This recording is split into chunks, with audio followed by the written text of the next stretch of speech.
ओम शांति प्रातः मुरली। ओम शांति बाप दादा।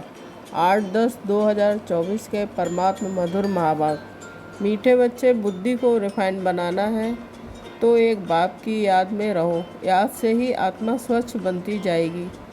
प्रश्न है, वर्तमान समय मनुष्य अपना टाइम व मनी वेस्ट कैसे कर रहे हैं? उत्तर, जब कोई शरीर छोड़ता है तो उनके पीछे कितना पैसा आदि खर्च करते रहते हैं। जब शरीर छोड़कर चला गया तो उसकी कोई वैल्यू तो रही नहीं, इसलिए उसके पिछाड़ी जो कुछ करते हैं उसमें अपना टाइम और मनी वेस्ट करते हैं। ओम शांति। रूहानी बाप बैठ रूहानी बच्चों को समझाते हैं कि ये भी ऐसे कहते हैं ना कि फिर बाप है या दादा है। दादा भी कहेंगे, रूहानी बाप तुम बच्चों को ये नॉलेज सुनाते हैं पास्ट प्रेजेंट फ्यूचर का।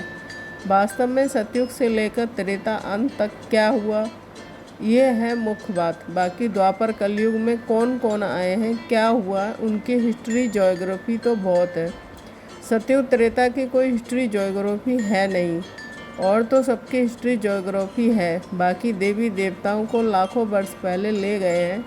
यह है बेहद की समझानी। तुम भी बेहद की बेसमझी में थे, अभी थोड़ा थोड़ा समझ रहे हो। कोई तो अभी भी कुछ समझते नहीं है, बहुत कुछ समझने का है। बाप ने आबू की महिमा पर समझाया है, इस पर ख्याल करना चाहिए। तुम्हारी बुद्धि में आना चाहिए कि तुम यहाँ बैठे हो। तुम्हारा यादगार दिलवाड़ा मंदिर कब बना है, कितने वर्ष बाद बना है? कहते हैं 1250 वर्ष हुए हैं, तो बाकी कितने वर्ष रहे? 3750 वर्ष रहे। तो उन्होंने भी अभी का यादगार और बैकुंठ का यादगार बनाया है। मंदिरों की भी कंपटीशन होती है ना, 1-2 से अच्छा बनाएंगे।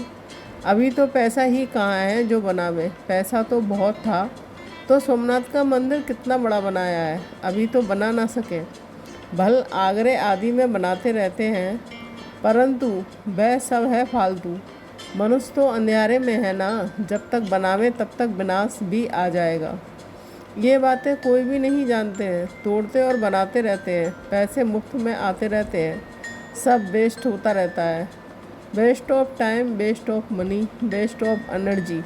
कोई मरता है तो कितना टाइम गंवाते हैं। हम कुछ भी नहीं करते, आत्मा तो चली गई, बाकी खाल क्या काम की। सर्प खाल छोड़ देता है, उनकी कोई वैल्यू है क्या? कुछ भी नहीं। भक्ति मार्ग में खाल की वैल्यू है। जड़ चित्र की कितनी पूजा करते हैं, परंतु ये कब आए कैसे आए कुछ भी पता नहीं। इनको कहा जाता है भूत पूजा। 5 तत्वों की पूजा करते हैं। समझो ये लक्ष्मी नारायण स्वर्ग में राज करते थे। अच्छा, 150 वर्ष आयु पूरी हुई, शरीर छोड़ दिया, बस शरीर तो कोई काम का ना रहा। उनकी वहाँ क्या वैल्यू हो गई? आत्मा चली गई, शरीर चंडाल के हाथ दे दिया। वह रस्म रिवाज के अनुसार जला देंगे। ऐसे नहीं कि उनकी मिट्टी लेकर उड़ाएंगे नाम करने के लिए।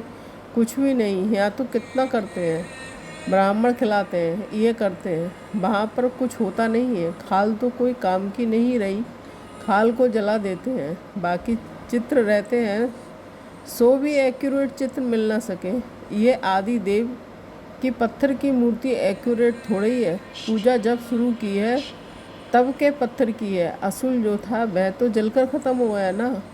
फिर भक्ति मार्ग में ये निकला है। इन बातों पर भी सोच तो चलता है ना। आबू की महिमा को अच्छी रीति सिद्ध करना है। तुम भी यहाँ बैठे हो, यही बाप सारे विश्व को नरक से स्वर्ग बना रहे हैं, तो यही सबसे ऊंच से ऊंच तीर्थ ठहरा।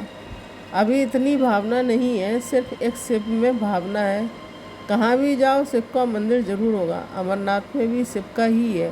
कहते हैं शंकर ने पार्वती को कथा सुनाई, वहाँ तो कथा की बात ही नहीं है। मनुष्यों को कुछ भी समझ नहीं है। अभी तुमको समझ आई है, आगे क्या पता था क्या? अभी बाबा आबू की कितनी महिमा करते हैं। सर्व तीर्थों में एक महान तीर्थ है। बाबा समझाते तो बहुत हैं, परंतु जबकि अनंत बच्चों की बुद्धि में बैठे हैं। अभी तो देह अभिमान बहुत है, ज्ञान तो बहुत ढेर चाहिए, रिफाइननेस बहुत आनी है। अभी तो योग बड़ा मुश्किल कोई का लगता है। योग के साथ फिर नॉलेज भी चाहिए। ऐसे नहीं सिर्फ योग में रहना है, योग में नॉलेज ज़रूर चाहिए। दिल्ली में विज्ञान भवन नाम रखा है, परंतु इनका अर्थ क्या है ये समझते थोड़े ही हैं। ज्ञान विज्ञान तो सेकंड का है। शांति धाम सुख धाम, परंतु मनुष्यों में जरा भी बुद्धि नहीं है, अर्थ थोड़े ही समझते हैं। चिन्मयानंद आदि कितने बड़े बड़े सन्यासी आदि हैं, गीता सुनाते हैं, कितने उनके ढेर फॉलोअर्स हैं। सबसे बड़ा जगत का गुरु तो एक ही बाप है। बाप और टीचर से बड़ा गुरु होता है। स्त्री कभी दूसरा पति नहीं करेगी तो गुरु भी दूसरा नहीं करना चाहिए। एक गुरु किया, उनको ही सद्गति करनी है, फिर और गुरु क्यों? सद्गुरु तो एक ही बेहद का बाप है, सबकी सद्गति करने वाला है। परंतु इन बातों को बहुत हैं जो बिल्कुल समझते नहीं है। बाप ने समझाया है ये राजधानी स्थापन हो रही है तो नंबरवार होंगे ना, कोई तो रिंचक भी समझ नहीं सकते। ड्रामा में पार्ट ऐसा है, टीचर तो समझ सकते हैं, जिस शरीर के द्वारा समझाते हैं उनको भी तो मालूम पड़ता होगा। ये तो गुड़ जाने, गुड़ की गोथरी जाने। गुड़ शिव बाबा को कहा जाता है, वह सबकी अवस्था को जानते हैं, हर एक की पढ़ाई से समझ सकते हैं कौन कैसे पढ़ते हैं, कितनी सर्विस करते हैं, कितना बाबा की सर्विस में जीवन सफल करते हैं। ऐसे नहीं कि इस ब्रह्मा ने घर बार छोड़ा है इसलिए लक्ष्मी नारायण बनते हैं, मेहनत करते हैं ना। ये नॉलेज बहुत ऊंची है। कोई अगर बाप की अवज्ञा करते हैं तो एकदम पत्थर बन पड़ते हैं। बाबा ने समझाया था कि ये इंद्र सभा है, शिव बाबा ज्ञान वर्षा करते हैं, उनकी अवज्ञा की तो शास्त्रों में लिखा हुआ है पत्थर बुद्धि हो गए। इसलिए बाबा सबको लिखते रहते हैं, साथ में सामान से कोई को ले आओ। ऐसे नहीं कि भिखारी आप पवित्र यहाँ आकर बैठे, नहीं तो फिर ले आने वाली ब्राह्मणी पर दोष पड़ जाता है। ऐसे कोई को ले आना नहीं है, बड़ी रिस्पॉन्सिबिलिटी है। बहुत ऊंच से ऊंच बाप है, तुमको विश्व की बादशाही देते हैं तो उनका कितना रिगार्ड रखना चाहिए। बहुतों को मित्र संबंधी आदि याद पड़ते हैं, बाप की याद है नहीं, अंदर ही गुटखा खाते रहते हैं। बाप समझाते हैं ये है आसुरी दुनिया, अभी दैवी दुनिया बनती है। हमारी एम ऑब्जेक्ट ये है कि ये लक्ष्मी नारायण बनना है। जो भी चित्र है सबकी बायोग्राफी को तुम जानते हो। मनुष्यों को समझाने के लिए कितनी मेहनत की जाती है, तुम भी समझते होंगे कि ये कुछ अच्छा बुद्धिमान है। ये तो कुछ नहीं समझते हैं। तुम बच्चों में जिसने जितना ज्ञान उठाया है उसके अनुसार ही सर्विस कर रहे हैं। मुख्य बात तो है ही गीता के भगवान की। सूर्यवंशी देवी देवताओं का ये एक ही शास्त्र है, अलग अलग नहीं है। ब्राह्मणों का भी अलग नहीं है। ये बड़ी समझने की बातें हैं। इस ज्ञान मार्ग में भी चलते चलते अगर बेकार में गिर पड़े तो ज्ञान बह जाएगा। बहुत अच्छे जाकर भिखारी बने तो पत्थर बुद्धि हो गए। इसमें बड़ी समझ चाहिए। बाप जो समझाते हैं उनको उगारना चाहिए। ये तो तुमको बहुत सहज है, कोई लौकिक कार्य, व्यवहार, हंगामा आदि नहीं। बाहर में रहने से धंधे आदि की कितनी चिंता रहती है। माया खूब तूफान में लाती है, या तो एकांत लगी पड़ी है। बाप तो फिर भी बच्चों को पुरुषार्थ कराते रहते हैं। ये बाबा भी पुरुषार्थी है, पुरुषार्थ कराने वाला तो बाप है। इसमें विचार सागर मंथन करना चाहिए। या तो बाप बच्चों के साथ बैठे हैं जो पूरी उंगली देते हैं, उनको ही सर्विसेबल कहेंगे। बाकी गुटखा खाने वाले तो नुकसान करते हैं और ही डिससर्विस करते हैं, बिगड़न डालते हैं। ये तो जानते हैं कि महाराजा महारानी बनेंगे तो उन्हों के दाद दासियाँ भी चाहिए, ये भी यहाँ के ही आएंगे। सारा मदार पढ़ाई पर है। इस शरीर को भी खुशी से छोड़ना है, दुख की बात नहीं है। पुरुषार्थ के लिए टाइम तो मिला हुआ है, ज्ञान सेकंड का है। बुद्धि में है, शिव बाबा से वर्षा मिलता है। थोड़ा भी ज्ञान सुना, शिव बाबा को याद किया तो भी आ सकते हैं। प्रजा तो बहुत बनने की है। हमारी राजधानी सूर्यवंशी चंद्रवंशी है स्थापन हो रही है। बाप का मनकर अगर गलानी करते हैं तो बहुत बोझा चढ़ता है, एकदम जैसे रसातल में चले जाते हैं। बाबा ने समझाया जो अपनी पूजा बैठ कराते हैं वह पूज्य कैसे कहला सकते हैं। सर्व का सद्गति दाता कल्याण करने वाला तो एक ही बाप है। मनुष्य तो शांति का भी अर्थ नहीं समझते हैं।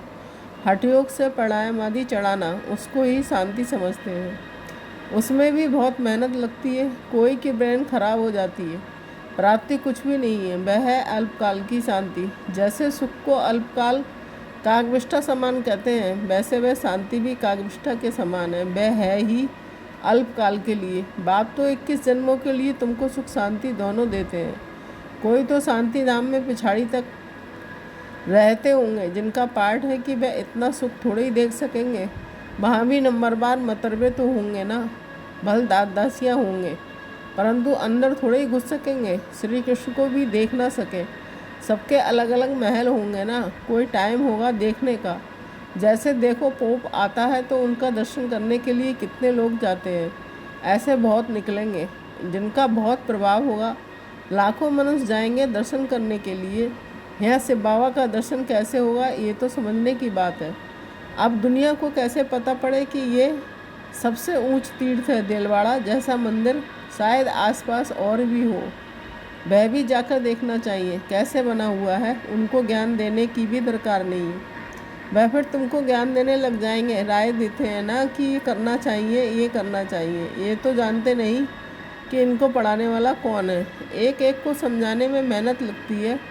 उन पर कहानियाँ भी हैं। कहते थे शेर आया शेर आया, तुम भी कहते हो मौत आया कि आया तो आया। वह विश्वास नहीं करते हैं, समझते हैं अभी तो 40,000 वर्ष पड़े हैं, मौत कहाँ से आएगा। परंतु मौत आना तो ज़रूर है, सबको ले जाएंगे। वहाँ कोई भी किचड़ा होता नहीं है। यहाँ की गऊ और वहाँ की गऊ में भी कितना फ़र्क है। श्री कृष्ण थोड़े ही गऊ चराता था, उन्हों के पास तो दूध हेलीकॉप्टर में आता होगा, ये किचड़ पट्टी दूर रहती होगी। सामने घर में थोड़े ही किचड़ा रहेगा। वहाँ तो अपरम अपार सुख है, जिसके लिए पूरा पुरुषार्थ करना है। कितने अच्छे अच्छे बच्चे सेंटर से आते हैं, बाबा देखकर कितना खुश होते हैं। नंबरवार पुरुषार्थ अनुसार फूल निकलते हैं। फूल जो है वह अपने को भी फूल समझते हैं। दिल्ली में भी बच्चे कितनी सर्विस करते हैं रात दिन। ज्ञान भी कितना ऊंच है, आगे तो कुछ नहीं जानते थे, अब कितनी मेहनत करनी पड़ती है। बाबा के पास तो सब समाचार आते हैं, कोई का सुनाते हैं कोई का नहीं सुनाते हैं, क्योंकि ट्रेटर भी बहुत होते हैं। बहुत फर्स्ट क्लास भी ट्रेटर्स बन पड़ते हैं, थर्ड क्लास भी ट्रेटर्स। थोड़ा ज्ञान मिला तो समझते हैं कि हम शिव बाबा के भी बाबा बन गए। पहचान तो है नहीं कि कौन नॉलेज देते हैं। अच्छा, मीठे मीठे सिकींदे बच्चों के प्रति माता पिता बाप दादा का याद प्यार गुड मॉर्निंग। रूहानी बाप की रूहानी बच्चों को नमस्ते। हम रूहानी बच्चों की रूहानी माता पिता बाप दादा को याद प्यार गुड मॉर्निंग, नमस्ते नमस्ते, शुक्रिया बाबा शुक्रिया। धारणा के लिए मुख्य सार 1 पॉइंट। विश्व की बादशाही देने वाले बाप का बहुत बहुत रिगार्ड रखना है। बाप की सर्विस में अपनी जीवन सफल करनी है। पढ़ाई पर पूरा पूरा ध्यान देना है। 2 पॉइंट, बाप से जो ज्ञान मिलता है उस पर विचार सागर मंथन करना है। कभी भी विघ्न रूप नहीं बनना है, डिसर्विस नहीं करनी है, अहंकार में नहीं आना है। वरदान, चारों ही सब्जेक्ट में बाप के दिलपसंद मार्क्स लेने वाले दिल तख्त नसीन भव। जो बच्चे चारों ही सब्जेक्ट में अच्छे मार्क्स लेते हैं, आदि से अंत तक अच्छे नंबर से पास होते हैं, उन्हें ही पास विद ऑनर कहा जाता है। बीच बीच में मार्क्स कम हुई फिर मेकअप किया, ऐसे नहीं। लेकिन सभी सब्जेक्ट में बाप के दिल पसंद ही दिल तख्त नसीन बनते हैं। साथ साथ ब्राह्मण संसार में सर्व के प्यारे, सर्व के सहयोगी, सर्व का सम्मान प्राप्त करने वाले दिल तख्त नसीन सो राज तख्त नसीन बनते हैं। स्लोगन, दिलरुबा वह है जिसके दिल में सदा यही अनहद गीत बजता रहे कि मैं बाप की और बाप मेरा। ओम शांति। Thank you Baba.